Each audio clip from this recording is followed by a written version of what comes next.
Olá, este é o Mais 365, um percurso diário com a Bíblia onde caminhamos pela história da salvação e deixamos que ela dê sentido à nossa própria história.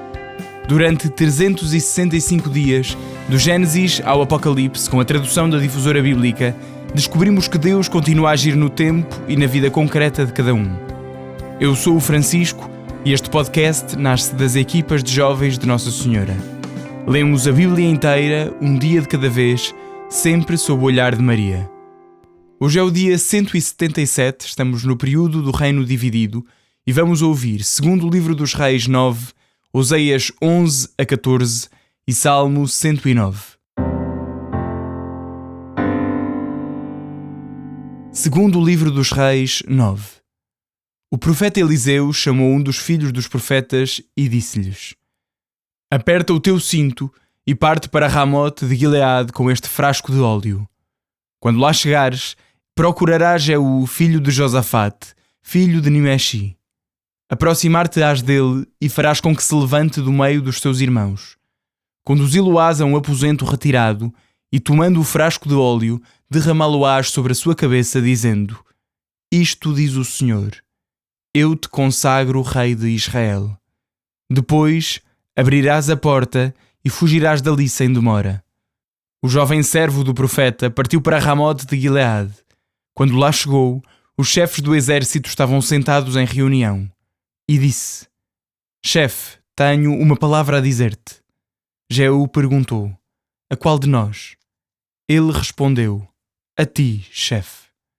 E Jeú levantou-se, entrou em casa, e o jovem derramou-lhe então o óleo na cabeça, dizendo: Isto diz o Senhor, Deus de Israel: Eu te consagro rei de Israel, do povo do Senhor. Atacarás a casa de Acabe, teu soberano, e vingarás o sangue dos meus servos, os profetas, e o sangue de todos os servos do Senhor, que foi derramado por Jezabel. Toda a casa de Acabe perecerá. Exterminarei da casa de Acabe em Israel todos os descendentes masculinos, sejam escravos ou livres. Farei à casa de Acabe o que fiz à de Jeroboão, filho de Nabate, e à de Bazá, filho de Aias. E Jezabel será devorada pelos cães no campo de Jezreel, e ninguém lhe dará sepultura. Dizendo isto, o jovem abriu a porta e fugiu. Quando Jeú voltou para junto dos oficiais do seu soberano, estes perguntaram-lhe: Está tudo bem? Porque veio esse louco ter contigo? Ele respondeu-lhes: Vós conheceis esse homem e a sua conversa. Eles exclamaram: Isso é mentira, mas conta-nos a verdade. Respondeu então: Pois bem, ele disse-me isto e mais isto. E acrescentou: Isto diz o Senhor: Eu te consagro rei de Israel. Levantaram-se então imediatamente, tomaram cada um o seu manto, estenderam-no a seus pés em forma de estrado e tocaram a trombeta, gritando: Jeú é rei. Portanto, Jeú, filho de Josafate, filho de Nimesi, conspirou contra Jorão no tempo em que Jorão, com todo Israel, defendia Ramote de Gileade contra Hazael, rei da Síria. O rei Jorão tinha vindo de Jezreel para se curar dos ferimentos recebidos dos sírios, quando combatia contra Hazael, rei da Síria. Disse então Jeú: Se esta é a vossa vontade, ninguém se escape da cidade para ir dar a notícia a Jezreel. E Jeú subiu para o seu carro e partiu sem demora para Jezreel, onde Jorão, no seu leito de enfermo, recebia a visita de Acasias, rei de Judá. A sentinela que estava no alto da torre de Jezreel, vendo aproximar-se a tropa de Jeú, anunciou: Vejo aproximar-se uma tropa. Jorão disse: Toma um carro e manda alguém ao seu encontro perguntar se tudo está bem. Ao chegar junto de Jeú, o mensageiro disse: O rei manda perguntar se tudo está bem. Jeú respondeu: Que te importa a ti se tudo está bem? Põe-te atrás de mim e segue-me. A sentinela avisou. O mensageiro chegou junto dele, mas já não volta. O rei enviou um segundo mensageiro que se apresentou diante de Jeú, dizendo: O rei manda saber se tudo está bem. Jeú respondeu: Que te importa a ti se tudo está bem? Põe-te atrás de mim e segue-me. Imediatamente a sentinela deu o aviso. Também este chegou junto deles, mas já não volta. Pelo modo de conduzir o carro parece ser Jeú, filho de Nimeshi, pois corre como um louco. Jorão disse: Preparai o meu carro. Atrelaram os cavalos ao carro de Jorão, rei de Israel, o qual partiu com Acasias, rei de Judá, cada um no seu carro ao encontro de Jeú. Encontraram-se no campo de Nabote de Jezreel. Ao vê-lo, Jorão perguntou-lhe: Está tudo bem, Jeú? Ele respondeu: Como poderá estar tudo bem enquanto durar a prostituição de Jezabel, tua mãe, e as suas muitas magias? Então Jorão voltou as rédeas e fugiu, dizendo a Acasias: Traição, Acasias! Mas Jeú, disparando com força o arco, atingiu Jorão entre as espáduas, de modo que a flecha lhe atravessou o coração, e o rei caiu morto no seu carro. Jeú disse ao seu oficial Bidkar: Agarra-o e atira-o ao campo de Nabote de Jezreel, pois deves recordar o oráculo que o Senhor pronunciou contra ele, quando tu e eu, montados, seguíamos Acabe seu pai. Tão certo como vi ontem correr o sangue de Nabote, oráculo do Senhor, pagar-te-ei na mesma moeda neste mesmo campo, oráculo do Senhor. Portanto, agarra-o e atira-o ao campo, conforme a palavra do Senhor. Vendo isto, Acasias, rei de Judá, fugiu pelo caminho de Bet-Hagan, mas Jeú perseguiu-o gritando: Também a ele. Feriram-no no seu carro, na subida de Gur, perto de Giblam. Ele, porém, fugiu para Megiddo e ali morreu. Os seus servos levaram-no no seu carro para Jerusalém e sepultaram-no no seu túmulo junto dos seus pais, na cidade de David. Acasias começou a reinar em Judá no 11º ano de Jorão, filho de Acabe. Jeú entrou em Jezreel.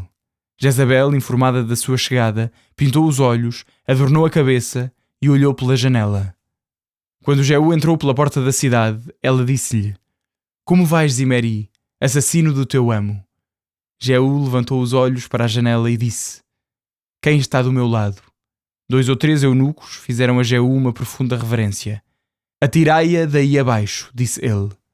Eles atiraram-na e o sangue dela salpicou as paredes e os cavalos, e estes esmagaram-na com as patas. Jeú entrou, comeu e bebeu, e disse: E de ver essa mulher maldita e sepultai-a, porque é filha de rei. Foram para lhe dar sepultura, mas só encontraram o crânio, os pés e as palmas das mãos. Vieram dar a notícia a Jeú, que disse: Foi este o oráculo que o Senhor pronunciou pela boca do seu servo Elias, o Tisbita. No campo de Jezreel, os cães devorarão a carne de Jezabel, e o seu cadáver será como esterco espalhado sobre um campo, de modo que ninguém poderá sequer dizer: Esta é Jezabel. Oseias 11. Quando Israel era ainda menino, eu amei-o e chamei do Egito o meu filho. Mas quanto mais o chamei, mais eles se afastaram. Ofereceram sacrifícios aos ídolos de Baal e queimaram oferendas a estátuas. Entretanto, eu ensinava Efraim a andar, trazia-o nos meus braços, mas não reconheceram que era eu quem cuidava deles. Segurava-os com laços humanos, com laços de amor. Fui para eles como os que levantam uma criancinha contra o seu rosto. Inclinei-me para ele para lhe dar de comer. Ele voltará para o Egito, e a Assíria será o seu rei, porque recusaram converter-se. A espada devastará as suas cidades, destruirá as suas defesas e os devorará por causa dos seus planos. O povo é inclinado a afastar-se de mim. Quando se convida a subir ao que está no alto, ninguém procura elevar-se. Como poderia abandonar-te, ó Efraim? Entregar-te, ó Israel? Como poderia eu abandonar-te como a Admá, ou tratar-te como Seboim? O meu coração dá voltas dentro de mim, comovem-se as minhas entranhas. Não desafogarei o furor da minha cólera, não voltarei a destruir Efraim. Porque sou Deus e não um homem, sou o santo no meio de ti e não me deixo levar pela ira. Eles seguirão o Senhor, que rugirá como um leão. Quando ele rugir, virão pressurosos os filhos do ocidente. Virão do Egito como aves e da Assíria como uma pomba. Eu os farei habitar nas suas casas. Oráculo do Senhor.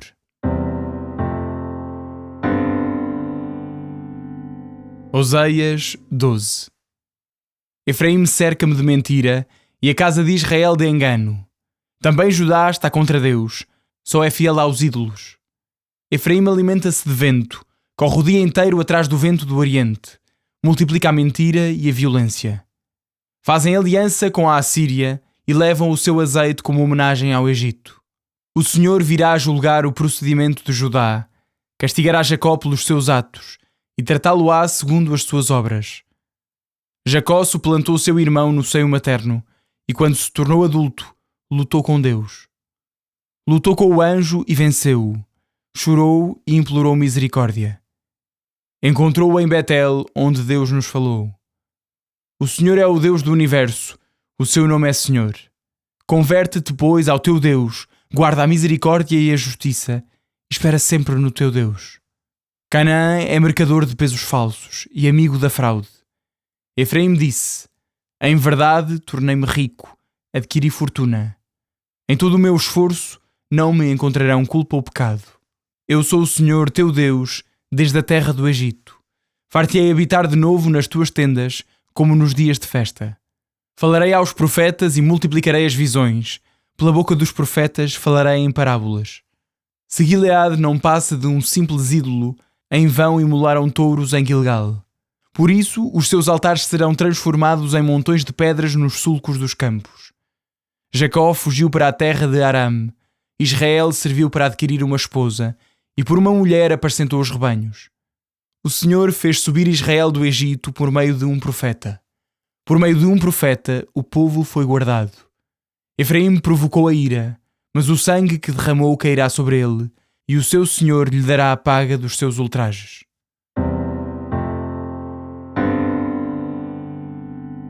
Oseias 13.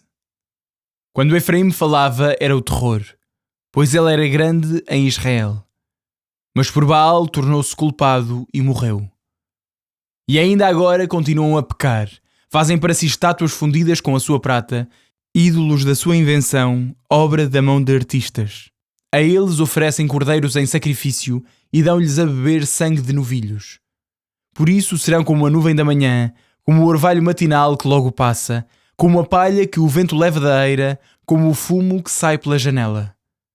Todavia, eu sou o Senhor teu Deus, desde a terra do Egito. Não reconhecerás outro Deus fora de mim, não há outro Salvador senão eu. Conheci-te no deserto, numa terra árida, chegados às pastagens, e uma vez fartos encheram de orgulho o coração e esqueceram-se de mim. Tornei-me para eles como um leão, espreito-os como uma pantera ao longo do caminho. Como ursa a quem roubaram as crias, investirei contra eles. Como um leão despedaçarei os seus corações, devorá-los-ei como uma leoa, e como um animal selvagem os farei em pedaços. É a tua ruína, ó Israel. Só em mim está o teu auxílio. Onde está o teu rei para te salvar em todas as tuas cidades? Onde estão os teus magistrados dos quais disseste: dá-me um rei e príncipes? Dou-te um rei no meu furor e retiro-te na minha indignação. A iniquidade de Efraim está guardada. O seu pecado está posto em reserva. Sobre ele virão as dores de parto, mas será o parto de um filho insensato que não se apresenta no devido tempo para sair do seio materno. Livrá-lo-ei do poder do sepulcro, resgatá-los-ei da morte. Onde estão, ó morte, os teus flagelos? Onde está, ó sepulcro, a tua destruição? Não vejo arrependimento. Em vão crescerá Efraim no meio dos canaviais. Virá o vento do Oriente. O vento do Senhor que sopra do deserto, o qual secará a sua nascente, estancará a sua fonte, e roubará tudo quanto ele tem de mais precioso. Oseias 14. A Samaria terá de expiar a culpa, porque se revoltou contra o seu Deus. Vão cair ao fio da espada, as suas crianças serão esmagadas e abertos os ventres das mulheres grávidas. Volta, Israel, ao Senhor teu Deus, porque caíste por causa dos teus pecados. Tomai convosco palavras de arrependimento. Convertei-vos ao Senhor, dizendo-lhe: perdoa toda a iniquidade, aceita o que é bom e te oferecemos o fruto dos nossos lábios. A Assíria não nos salvará, não montaremos a cavalo, e nunca mais chamaremos nosso Deus a uma obra das nossas mãos, pois só junto de ti o órfão encontra compaixão. Curarei a sua infidelidade, amá-los-ei de todo o coração, porque a minha cólera se afastou deles. Serei para Israel como o orvalho, florescerá como um lírio e deitará raízes como um cedro do Líbano. Os seus ramos estender-se-ão ao longe, a sua opulência será como a da oliveira, o seu perfume como o odor do Líbano. Regressarão os que habitavam à sua sombra, renascerão como o trigo, darão rebentos como a videira, e a sua fama será como a do vinho do Líbano. Efraim, que tenho eu ainda a ver com os ídolos? Sou eu quem responde e olha por ele. Eu sou como um cipreste sempre verdejante. É de mim que procede o teu fruto.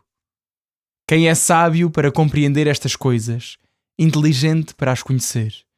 Porque os caminhos do Senhor são retos, os justos andarão por eles, mas os pecadores tropeçarão neles. Salmo 109. Ao diretor do coro, de David, Salmo. Ó Deus, a quem eu louvo, não fiques em silêncio, pois abriram a boca contra mim com fraudes e traições e falaram de mim com linguagem mentirosa. Cercam-me com palavras de ódio, atacam-me sem razão. Em paga do meu amor acusam-me, mas eu entrego-me à oração. Pagam-me o bem com o mal, o amor com o ódio. Eles dizem: suscita contra ele um homem mau e à sua direita esteja um acusador. Quando for julgado, saia condenado e na sua apelação resulte incriminado. Sejam abreviados os seus dias e outro ocupe o seu lugar. Que os seus filhos fiquem órfãos e a sua mulher fique viúva. Que os seus filhos andem errantes a mendigar e sejam expulsos das suas casas em ruína.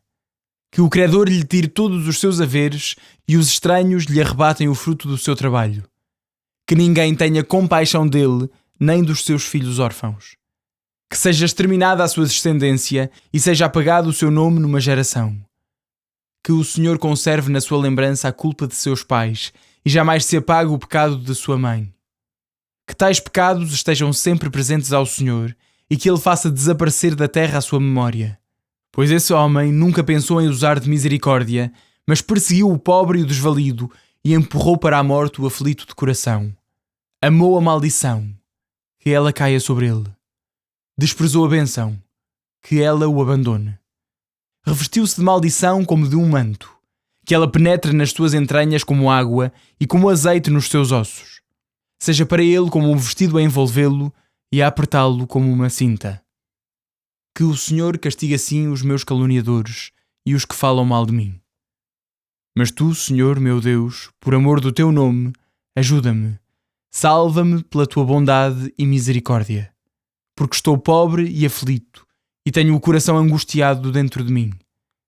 Desfaleço como a sombra que declina, e vejo-me enxotado como um gafanhoto. Os meus joelhos vacilam de tanto jejuar, e o meu corpo definha de magreza. Tornei-me para eles objeto de desprezo, ao verem-me abanam a cabeça. Socorre-me, Senhor meu Deus, salva-me pela tua bondade. Para que saibam que és tu o meu Salvador, que foste tu, Senhor, que assim fizeste. Eles poderão amaldiçoar-me, mas tu abençoas-me. Que os meus inimigos se cubram de confusão e que o teu servo se regozije. Que os meus inimigos se encham de vergonha, que a sua confusão os cubra como um manto. Agradecerei bem alto ao Senhor e louvá-lo-ei no meio da multidão. Porque ele é o defensor do pobre, salva-o dos que o querem condenar.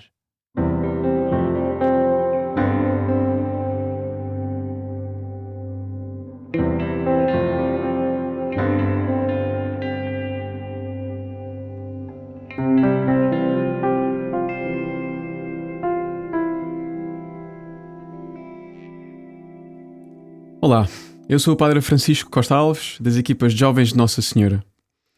E com muita alegria, junto-me a vocês em mais um dia desta caminhada de escuta da Palavra de Deus, no podcast Mais 365. Rezemos.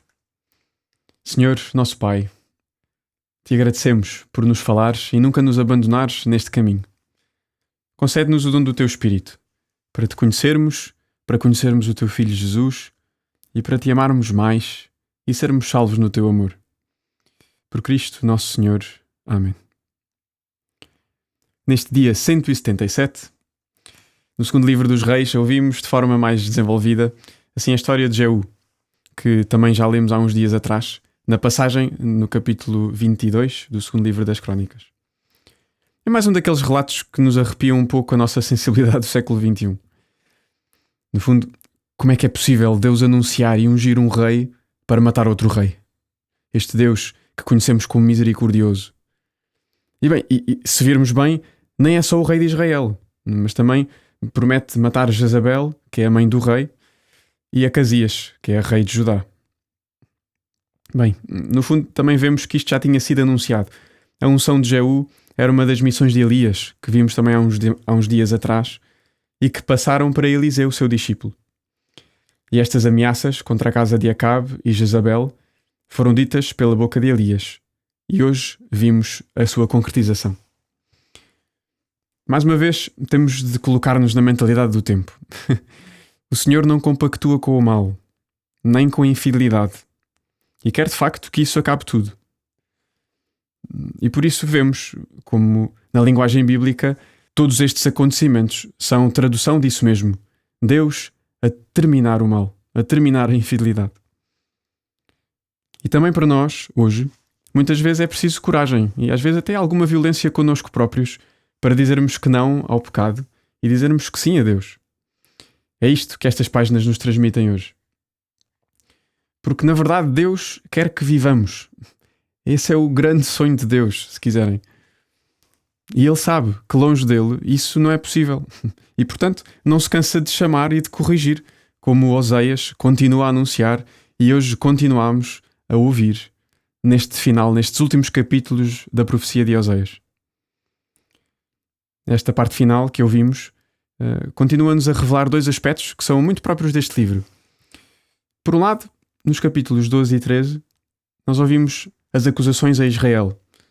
E já conhecemos das acusações da sua inconstância no amor, também do seu amor semelhante ao vento que corre e não se detém em lado nenhum e, portanto, é muito fugaz.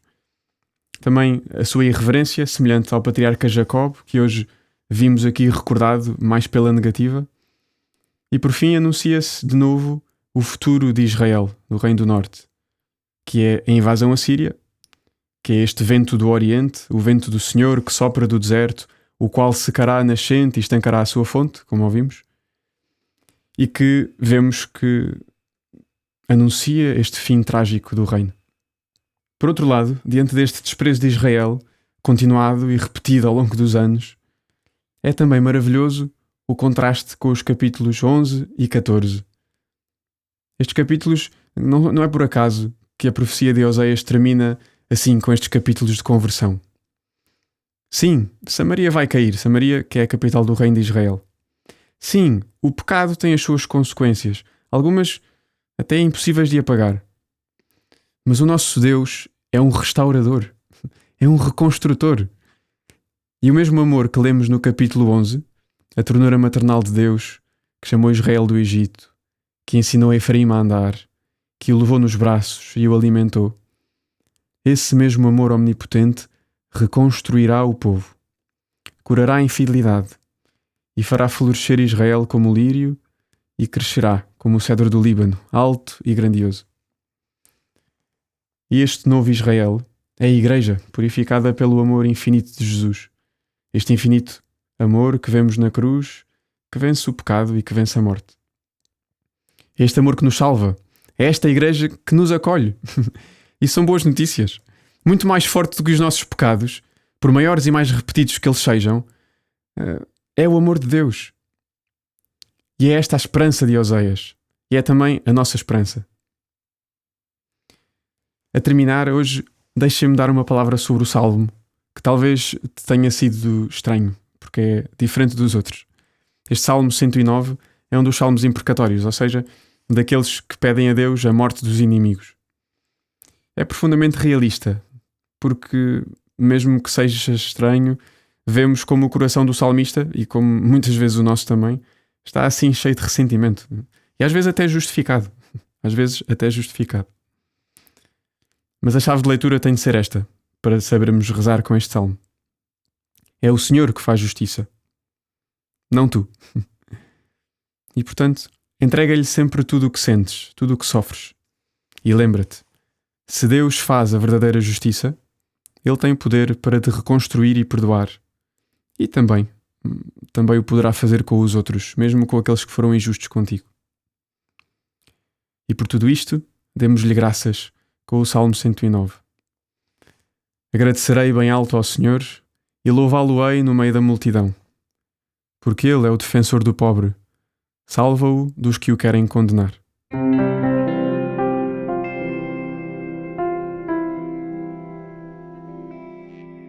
A minha alma glorifica o Senhor e o meu espírito se alegra em Deus, meu Salvador. Porque pôs os olhos na humildade da sua serva, de hoje em diante me chamarão bem-aventurada todas as gerações. O Todo-Poderoso fez em mim maravilhas, santo é o seu nome. A sua misericórdia se estende de geração em geração sobre aqueles que o temem. Manifestou o poder do seu braço e dispersou os soberbos. Derrubou os poderosos de seus tronos e exaltou os humildes. Aos famintos encheu de bens e aos ricos despediu de mãos vazias. Acolheu a Israel, seu servo, lembrado da sua misericórdia, como tinha prometido a nossos pais, a Abraão e à sua descendência para sempre. Glória ao Pai, ao Filho e ao Espírito Santo, como era no princípio, agora e sempre. Amém.